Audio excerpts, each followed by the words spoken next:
This program contains subject matter and language that may be disturbing to some viewers. Viewer discretion is advised. Savaged Unfiltered. Your host, Michael Gardner.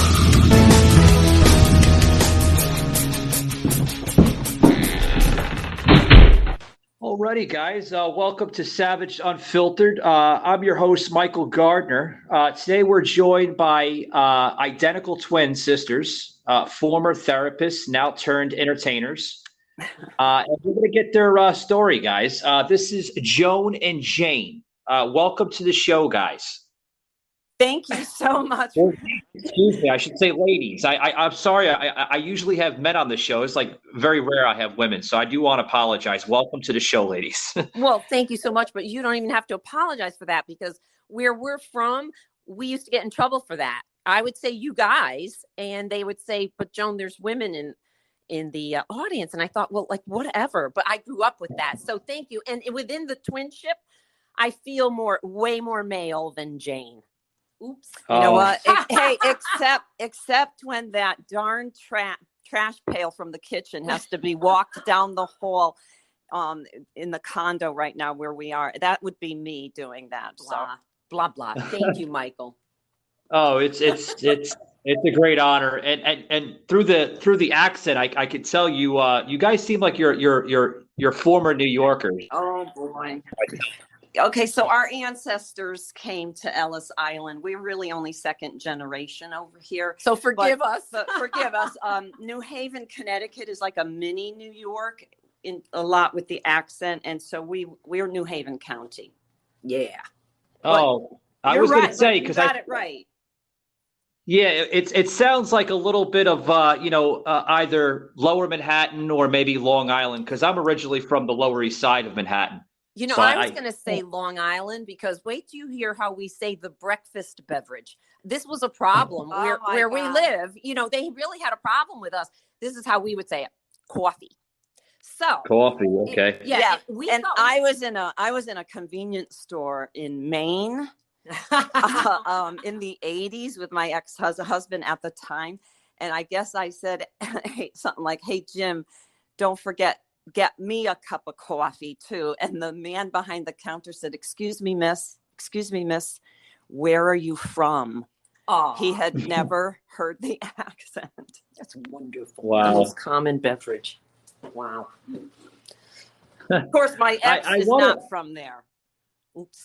Oh, no? My ex has a Western Massachusetts accent, so you can tell it's not Boston, but then keep going west.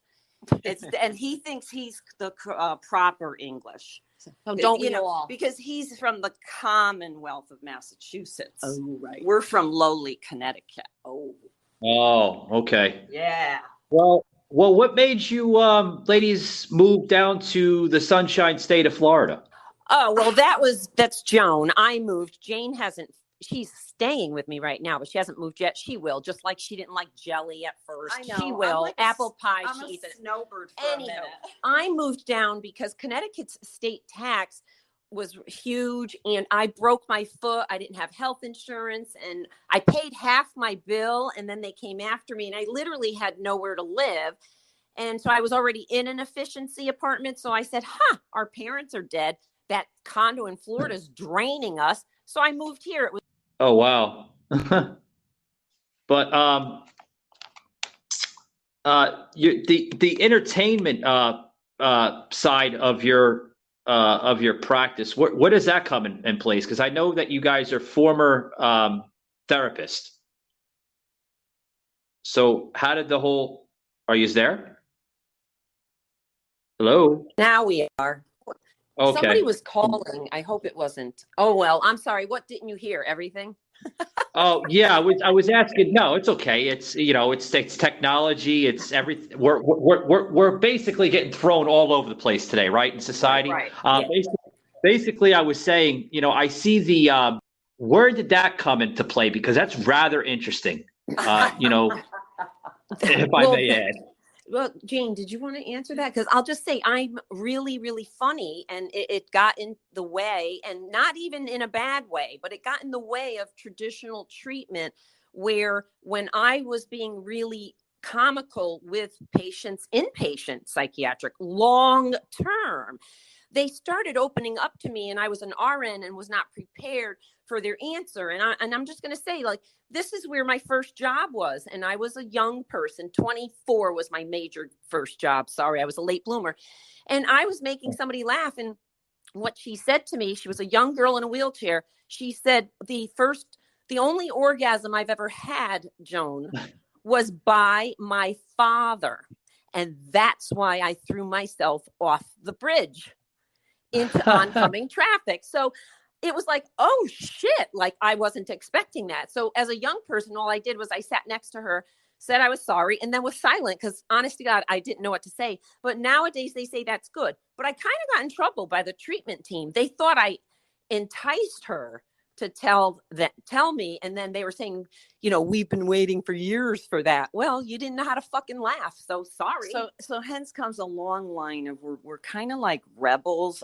We take after our father. Our mom played it a little safer in life, and so then we became therapists, and we didn't really like what was going on in the prescribing community, because we were prescribers as well.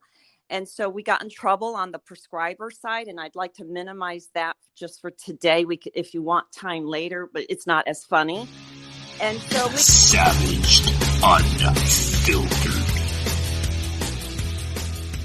And so we just went with it, and we thought the absurdity, first of all, the absurdity of individual therapy being the main therapy covered by insurance, when everybody learned that group therapy is the best agent for change. But we tried that too. And boy, do the insurance companies, they kind of dictate who can be in a group and who can't. It's a lot of work for not as good reimbursement. But anyway, so big rebels, we got out of the profession, and we wrote this book, trying to break the stigma, coming out with our own mental illness. And come to find out, our own traumas are hilarious. So Yeah. we laughed at ourselves, and a couple of people said that they didn't commit suicide because of how bad our lives were. And I was like, whatever, fuck you. Glad you're moving forward. And that's it. And, once you go through that burning building of depression, anxiety, manic episodes, or, whatever the psychoses that people go through, I find for me, and my major symptom of my trauma was depression. I found that it wasn't until Joan and I duked it out during the writing of the book. The ego can really get in the way when you're trying to write a short book. What's going to be included? Of course, Jane here thinking, well, my stuff's much better. It should be included. And the other ego might say something else. But it wasn't until I got through all that we kind of fought a lot. And then humor was the only way out. Yeah. It seemed that humor was the way out. Yeah. My producer of the show, Mackenzie, laughing her ass off over there in the corner, but we got a partition wall, so it's we kind of block it out, so a lot of the background doesn't come through. But it sounds like you were originally you had that interest and passion for therapy, and it just wasn't a good fit for you.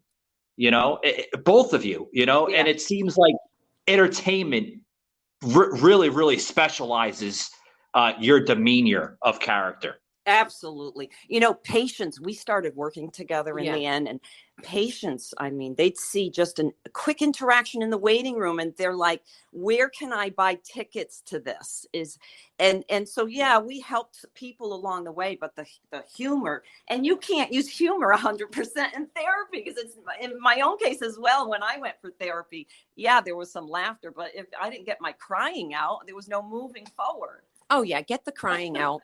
I used to joke with clients that if you don't cry on the first session, I'll fucking hit you to make sure. Because if you don't cry first, you do have to move through it. Unfortunately, it is unfortunate, and then it brings it back. But some groups are not the best, Jane. When women have gone to groups because they've been assaulted or raped, they'll go to a group. If you talk only about the trauma, and never about what got you through it or what you're doing now in healthier ways, or the people that you're close to now that are helping you. If you only talk about trauma, you stay in it. And therein lies that hilarious Woody Allen movie where he's eating a hot dog.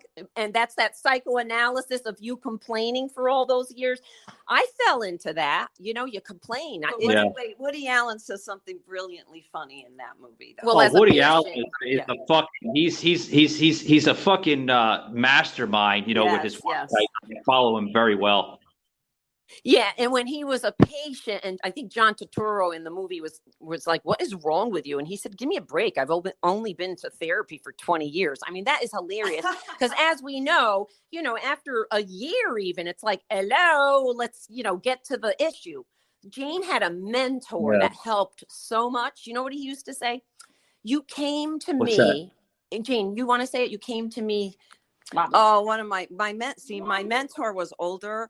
And so he had, back in the olden days, if you were going to be a therapist, especially a psychoanalyst that does psychoanalysis, you had to have your own psychoanalysis, right? Then they kind of forced you to have your own therapy, and then they only could twist your arm. And so who would do it and who wouldn't?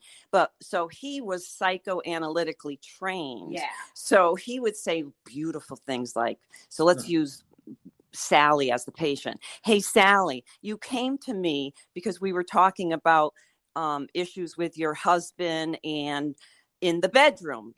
But it's funny, we visited every other room in your house. Can we get back to the bedroom sometime?" Ooh, Jane, today that might have been. All right, so yeah, she might have thought, if she was a young girl, she might have thought that was sexual harassment. I feel sorry for young girls. But our mother thought this gentleman was quite handsome, though. Yeah.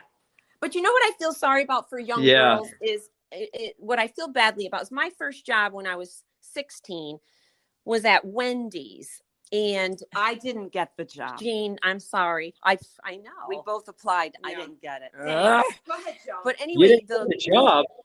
Jane didn't get that job. I didn't get it. Oh, You know what? oh my God! Well, that was just as devastating. Yeah. You mentioned something about. Go ahead. I'm sorry. I was going to say that was half as devastating as when Joan won the flag coloring contest. I was. Oh yeah, my I had God. in kindergarten. I don't think it was kindergarten. It was first grade. It was first grade, I think. Yeah, that was. I wonder why I stayed in the lines. See, and then I broke the rules later. But anyway, I feel sorry for people today because they don't have the experiences. Whereas I think diversity training should be done in, like kindergarten. But when I got my first job at 16, the hamburger guy who looked like the skipper on Gilligan's Island, the first thing he said when I was introduced was, in front of other men, wow, because I was real skinny. I'm sorry, I forgot to say that. I looked like olive oil on Popeye. And he said, Really? Wow, look at the new girl. If you fucked her, you'd open her like a zipper. And you know what? You just moved. At that time, I just moved on.com because I was trying to talk to the fry boy. Let me tell you, the fry boy, and this is your first job, fry boy. I said, "Oh, what's that like bracelet or something he had?" It wasn't a bracelet back then. It might've been a beeper because I don't think they had that. He said, "Oh, I just got out of juvie." And I didn't know what that meant, but juvenile, whatever that is. Yeah. And I said, "Oh, really? What happened?" He said, "I like to start fires." And he's the one on the French fries with all the grease. And I was like, woohoo, first job. Wonderful. Minimum wage. That's terrific. It was a great job. I gotta ask this question here. On your website, you put motivation, right? And you guys, I mean, you're labeled as motivational speakers. Yeah, we gotta go in and get rid of that, I think. No, shush up. Go ahead. Yeah, where's the motivation speaking coming from this? Because I see a lot of humor, which is great. Don't get me wrong. I love the fucking humor because I think we need a little bit more fucking humor in this country because the country is becoming a melted pot, But I'll tell you, some of the humor, is it just the Jones show, Jane? You want to say where that's coming from? But I'll just say for my clients, some of the humor that got them to take the first step was, let's just say, this isn't funny right this minute, but it was in The Office. I didn't finish my bachelor's degree until I was 35 because I wanted to go. It's time. We've got a global fan event to launch. Drum roll, please. Are you ready for Tudum? Are you ready? I'm ready. Today I get to share a special gift. It's happening. Coming at you right now. Tudum is back. Let's reveal some steamy secrets, shall we? I'm very excited for you guys to see it. I'll meet you there. Check out the news you've been waiting for. Get ready for some action. Bonjour, Tudum. It's time. Chegou a hora. Let me tell you what you're about to witness. I'm so excited to introduce my new movie. A lot of blood, sweat, and tears went into making this. Here's a sneak peek behind the scenes. It's very exciting, you know? Yes. Hola, hola. Thanks for joining us. Let's get down to business. It's happening. It's magical. Se viene, gente. Se viene. I'm into it, babe. I'm into it. Go time. Take it away. Get ready to have your world turned upside down. I'm ready. Are you ready? Ready. Ready. Because we're sounding the alarm. In 5, 4, 3, 2. 1. Positions, everyone. We got this. Right?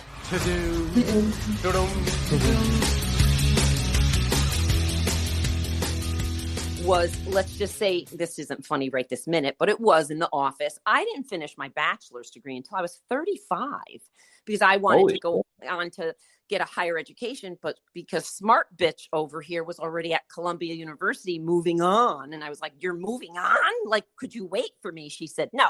So some of it came from that, where you tell people, say, I didn't even get it until I was 35. They almost, not that they want to prove themselves to me, but it was like me in my life. If somebody said, really, I didn't do this until later, there's time in life for everything. And I think we forget that. So a lot of the humor, what comes out are experiences where other people, while they're laughing, sometimes at us, not even with us. And that's great. We want that because what it offers them is hope that they're not a loser and they might be able to do it too. And there's the motivation, because we have never, ever been anything other than sloths, Misfits. And misfits. So we've never been those type A personalities. So if somebody thought the motivational speakers meant for the type A's that already can do it, we weren't there. We were more for the misfits that don't know how to get out of bed in the morning. Or their anxiety. Yeah, you seem like you're. Yeah, go ahead. Exactly. You seem like you were going that route, but just the entertainment kind of took it to another level, and you've basically been kind of driving off of that mentality. You seem like you're and I like this because I'm somewhat of the same thing, as a podcast host and just a winging it scenario. Am I seeing that a little bit in you guys, or? Here's what I think you're saying. This is Jane, the one that was the Bourville person that couldn't seem to get better until my son said to me, you can't take a joke. And so the motivation for me was, on a few levels, like I'll prove him wrong first. First and foremost, my ego just stepped in. I'm going to prove you wrong. And that was my motivation to get me going.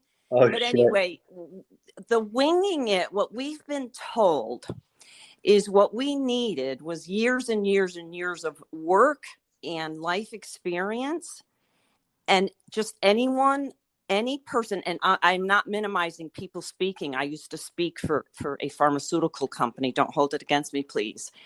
There's something to be learned from speakers and lecturers, et cetera, et cetera. But what we found was the best motivation for change was our story. So when we wing it, what we do is we do not prepare because we want it to be spontaneously passionate. What did you just get a rise out of me? What did that last statement remind me of? And we have so much wisdom from all of our degrees and all of our experiences, good and bad, that we just want to share. Laughing our asses off. Yeah, I mean, I like to consider myself like, another Joe Rogan or, a young Michael Savage because I bring it all on my show. I'm not a scripted podcast. I don't read off of a teleprompter. I think reading off of a fucking teleprompter, I mean, you're a fake, you're a fraud. You're not delivering, Right. a formula. Exactly. Exactly. And we noticed that if we did try to prepare, it actually wasn't funny. And Jane used to just storm off. She'd say, "This is boring." I would give it about 2 to 3 minutes. And when it was studied and we were trying to be actresses, and both of us had done some acting, very, very little. Joan's a much better actor than I am.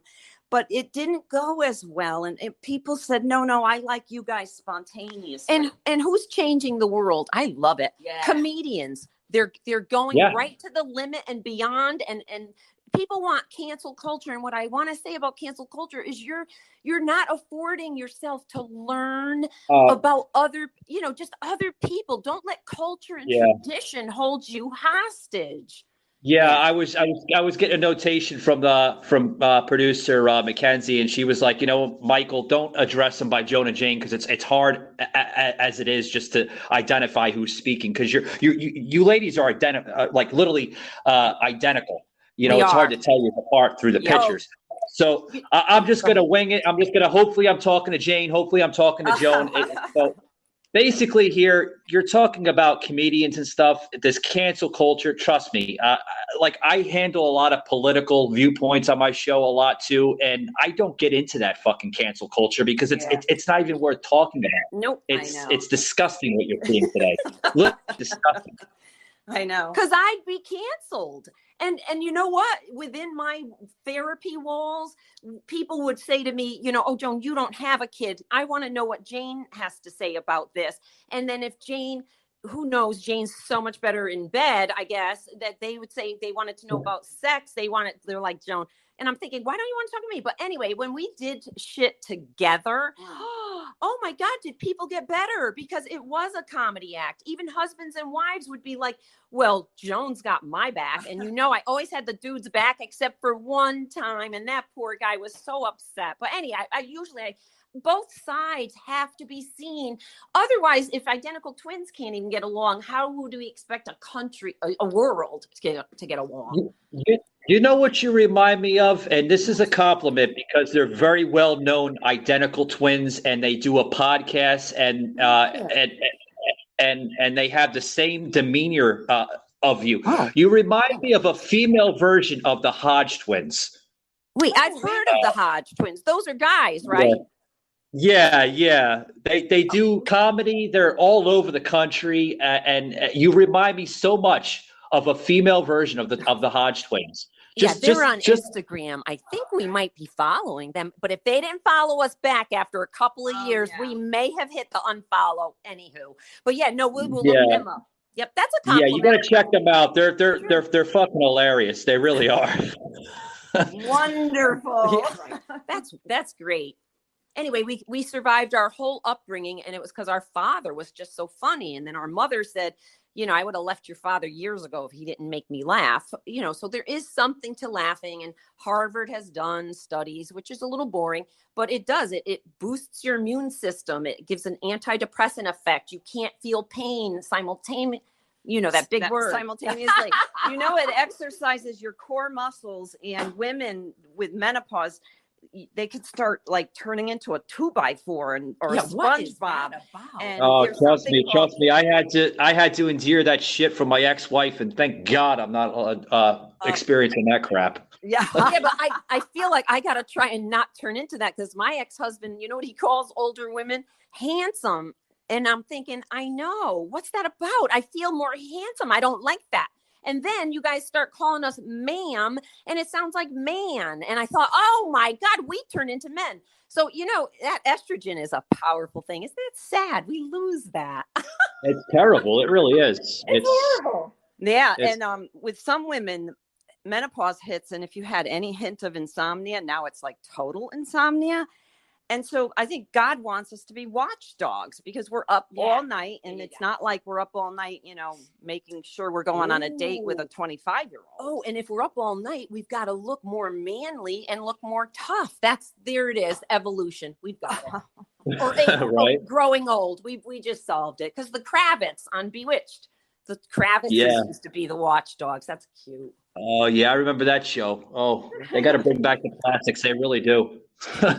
Yeah, so people could laugh more because television, I don't even watch it anymore because if it's not a little bit funny, although violence, I do like it, watching it.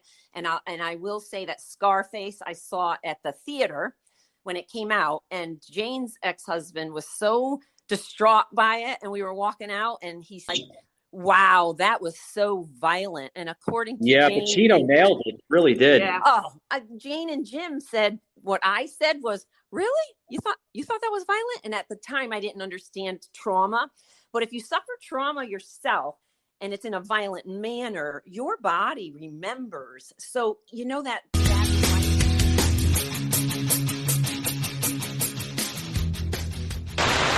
on to what's familiar. So don't be so hard on yourself. Everybody's like, yeah, but I went back to him because he or she was abusive. Well, how many times did you keep the dog before this country, which I'm not for putting dogs down, but the dog might have bit 3 or 4 people. I mean, why can't we do that with humans? Keep the person around a little bit, show compassion, not be hit like a sucker punch or fucking fuck-faced. I get that. You don't want that, but hey, verbal abuse. I was the verbal abuser, and thank you, God, for those 2 men and Jane and my parents, not always my sister Lori, but thank God that they allowed me a little of that, because otherwise I couldn't get better. If everyone abandoned me, well then fuck you. I'm not going to get better. Everybody's so fucking sensitive today. They're so offended by every little fucking label. It's like this is not the United States anymore. I feel like I'm in another, like a third world fucking country or something, where I have to literally explain myself to everything. Like, I don't have to explain myself to anybody. This is fucking America, Joe. This is fucking America, Jack. I'm going to do what the fuck I want, and that's it, Yeah. Yeah. I mean, people can't even have a conversation anymore. There's like new rules to a conversation is you can't say whatever was your thought, because the second the other dude disagreed with it, it's like now turned into a courtroom. Yeah. It's a debate of right and wrong. I don't know when that happened. Because we know for a fact when we were younger, this is the 70s, picture it. And there was a party coming up and our parents were dressed up, but it was voting time. And they came home after they voted, and 3 kids, mommy, daddy, who'd you vote for? And they looked like upper echelon. I'm sorry, that's my right to vote. And it's a private thing. And we couldn't get which one voted. And I think I think one voted for Reagan. That's the 80s. Yeah. Because my parents, my mother grew up in the late 60s, early 70s. And I can remember her telling me, stories of Reagan and, the Carter and Nixon years and stuff like that. But, our dad always said that Nixon was good at foreign policy. He might have been a lot of other things, but he was good. Oh, and our father also said, that a lot of people do things wrong. And of course, Nixon took for the team. I'm not saying that Nixon was good at anything. Please, if people are going to be mad at me, I didn't know Nixon. But what I heard about Nixon was he was an older guy and he wondered why young people didn't like him. But he was also in the era of, say no to all drugs. And you know what? Young people aren't going to be okay with that because they need to separate from their parents, I guess. But what I saw in Nixon was depression, now that I'm an older person, and I wouldn't be able to comment as a therapist, but his facial expression was very sad. Well, we saw a movie too, it was based on somebody, and he was very sad. The young people he wasn't connecting. And the number one sign of depression in men is irritability, actually. So if you have one of those guys, instead of just, or girls, instead of just leaving us, Joan, me, instead of leaving me all the time, maybe I deserved treatment, but no one understood back then. Anyway, the Democrats and independents all got along. We all had parties, as kids, and we didn't know everybody we didn't know their sexual preferences. We didn't know their political preferences. Oftentimes we didn't know their religious preferences because a lot of us, we were rebels on the street and only went to church or the synagogue when you had to, kind of stuff. Yeah, I was gonna say, like, half these kids today, they're so spoon-fed, by media, by society today. It's altogether different. I mean, I'm 40 years old. I could tell you, almost 35 years ago, my generation was a hell of a lot different. Parents weren't afraid to discipline. The street light came on, you get your ass home for supper, and that was that. You back talk your mother, she gave you that look, like literally turned her head, she gave you that look, that was it. Right, right.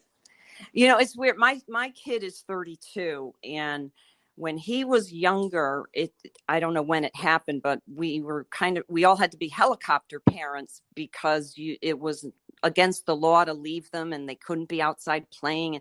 Those things called play dates started. Yeah. And I wasn't the best at interviewing the other parents because one time the mother called and said, do you have weapons in your home, Jane? Or maybe she called me Mrs. Buckley. And I said, wow, what a great question. I had never asked before with the other parents.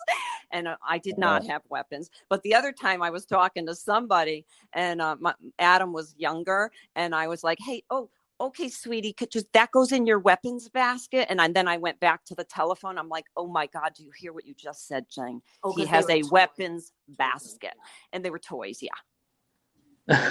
But we had to like almost like coddle the kids is what I'm saying. And then what I tried to do is I love this Rakuten app. Look at that. I open the app, find the store that I want to use, start buying, and gets me tons of cash back. I just got paid to shop. My favorite thing about Rakuten is just getting money back in the mail. I mean, who wouldn't want cash back? Sign up today. Needed to have some kind of independence, and I would try to do that as much as I could. But it led to these kids that are offended by everything and triggered, and then we did them a bit of a disservice. Oh, they're triggered by everything. I mean, I see it every freaking day on social media. They're triggered to especially the LGBT plus community. Like they're triggered for everything. Like, oh my God, you need to accept this. I don't have to accept you. It's my own personal. That's what's great about being an American. I don't have to accept you. I can look at you with disgust if I want to, because that is my amendment. It's in the Constitution. I don't have to do that. But they want acceptance. They want this. They want that. Hey, like my mother said.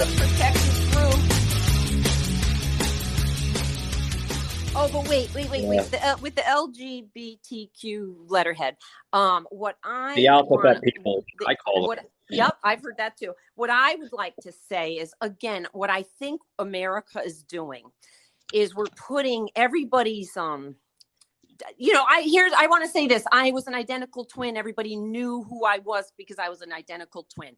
My last name was Landino. Everybody knew I was Italian all of a sudden, but the hook nose gave it away as well. But and the hair, oh my God, I had more hair than my first boyfriend on my chest than he did. It's like, wow, this is going to work out well. Wait, anywho, so you talk about the hair. Did you have the crazy 80s haircut? I ended up getting the perm. We all wanted to be black. Okay. Come on. It was just easier in the summer. Our hair wasn't thick enough to do that really great height. No. So we would get perms and look terrible. Absolutely terrible. But then I didn't want to be married because then women were taking the last name of the husband. And it was like, fuck that. So I wouldn't wear a ring, a diamond, because I said, well, then people will know I'm engaged. Now I'm at ownership. Might as well put a dog collar around. And then I didn't want to take my husband's last name, which I never did, because why should I do that? My father had no men. Hello. I mean, why should I take your name? Then my father's name dies? I don't think so. So my father thanked me. And I said, don't thank me, Dad. Because if I could, I would have taken mommy's last name, Simmons, but they changed it at Ellis Island. It was supposed to be Simone. And I didn't really like that. Anyway. Whatever. Yeah, Samoa. Sounds like you're from like Samoa or something. Yeah, you know? I know.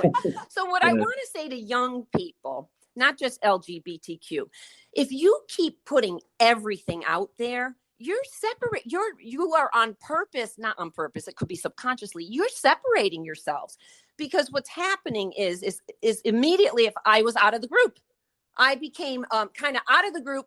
People didn't accept me, and they said Joan's just crazy. That's what they kind of pushed me aside. So, ladies, they're setting themselves up. I mean, literally. I mean, you're putting your shit out there on social media, and then they're gonna cry and bitch about it, like, oh, why am I getting attacked? You're getting attacked because you're putting stupid shit on the internet. I mean, like I want to be like Pete Buttigieg. If you're gonna put your sexuality out there, Pete Buttigieg said, I hope to have the day when my sex life and my sexual identity isn't part of me coming to get a job. Now think, when I was back at Wendy's, none of us really said, I prefer men, I prefer women, I prefer boys, I prefer girls, whatever. I prefer animals. goats. Yeah, goats and shit. Everybody was fucking sheep and shit. Yeah. What? I was gonna say, now you have these lunatics today, like they're identifying themselves as, like you said, they're sheep. I seen some crazy chick about a couple months ago running through the fucking woods somewhere in Tennessee because she thinks that she's a wolf.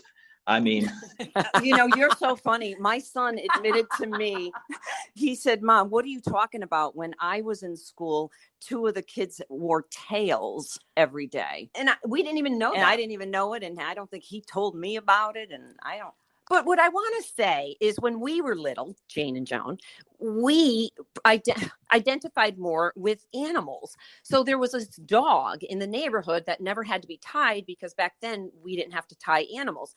And she used to come over, Moochie was her name, and she drank out of a bowl, her water. So we liked her better than human beings. And we said to our mom, we would like our milk out of the we didn't swear back then, fucking bowl. So she had to put 2 bowls of, and that's what she did. She asked us why. We said, because Moochie drinks that way. She went, okay. She put 2 bowls of milk on the fireplace little edge. And we went on our hands and knees and drank the milk. It's like, but under her breath, she said they're goddamn nuts. Yes. But the point but you didn't. You didn't do half the shit. Yeah, but you didn't do half the shit that you see these people do it today. I mean, this woman, she's living in the woods. She lives next to wolves, and then she's going into bestiality where she's like, well, I feel that it's okay if I sleep with the wolves and have sex with the wolves. I'm like, what the fuck? You know what? As a former therapist. And as the boring, depressed twin, I became more, my father called me the lecturer because I wouldn't shut up. If only they would have validated part of what my complaining process was. So as a former therapist, all acting out, whether it's verbal acting out or physical acting out, is based on some type of negativity. Suppression, physical abuse, emotional abuse, financially strangling people. I mean, I love my ex-husband, so I refuse to go over there. But there was one time where I had fantasies of getting a spray paint can, and spray painting something on his nice house in the Commonwealth of Massachusetts. It's very, very middle class, but it was a decent house, of course. So, it's all. So one of the things I did with parenting, because I tried to read a little bit, even though we learned life cycle, what you maybe should do to foster development versus squashing it, is when somebody comes. I'll tell you the funniest story. So I decided, Jane, the boring one. I decided I'm running away from home, and I was in, I believe, 5th or 6th grade. So I had on what we called bathrobes back in the day, is a house coat. Maybe that's a I've heard that terminology before. Yep, it's like kind of like knapsack before it became a backpack. Yeah. So anyway, I have my bathrobes, my house coat on, and my pajamas and my slippers, and I packed a stupid little bag with nothing. And our mom was working, because we were that middle class in the neighborhood where the mother had to work a little bit, and then to get the health, full time. She worked full time to get the health insurance, and my father had to be reminded of that. So anyway, I go outside. Our dad is outside, and I don't just walk down the street. I don't go running away without someone seeing me. I have to be dramatic. Someone has to see me. Of course. So he's outside working on the yard, and I walk up to him. And I stand there and he looks at me and he says, what are you doing? And I said, I am running away from home. Appropriately for the time, he slapped me on the arm and said, get in the house. And I turned around and marched right back into the house. But that experience, yes, I carry as a positive thing, because we also got to slam doors when we were angry and we didn't get yelled at and for break a couple of things. Because remember, who has the most dopamine? I think parents forget this. The highest level of dopamine, number one, is in a schizophrenic. Sure. They have the highest. But who has the highest level of dopamine in our lifespan is when we are adolescents. So we are supposed to act somewhat out there. You might not understand our actions. You're learning, you're experiencing. It's all part of growing up, you know. The mind is like a sponge. You know, when you're a little boy or a little girl, you learn from your mistakes and you grow and you improve your life, you know. And then hopefully by the time you're, you know, my age or your age, you know, when you're adults in your 40s or 50s or 60s, you know, by then you're filled with wisdom and hopefully intelligence. But you know, we can't always say that because some people grow up to be dumbasses and retards, you know, but you know, that's another segment. Yes. Absolutely. I'm going to be closing it out. I wish I had some more time, but I have another guest coming on around like 11:30. I have to invite you back if that's okay. Yes, absolutely. Because you want to know why? Yeah. Because LGBTQ do not have friendly homes. There was over half or a third or 2/3. They go to homes that are unfriendly and not affirming what they are. And if you don't act like our mother, who cares where you drink out of? Everyone is loved unconditionally, and strangers, you're right, get to not like you for a while. Absolutely. Thank you. Great stuff. I'll hold that thought, guys. If you want to hear more of the Therapy Twins, you can head over to their website, therapytwins.com. Check out their content. Check out their amazing material. Very humorous and funny ladies. Thank you very much for being part of the Savage Unfiltered podcast, ladies. Thank you so much, Michael. Take it easy.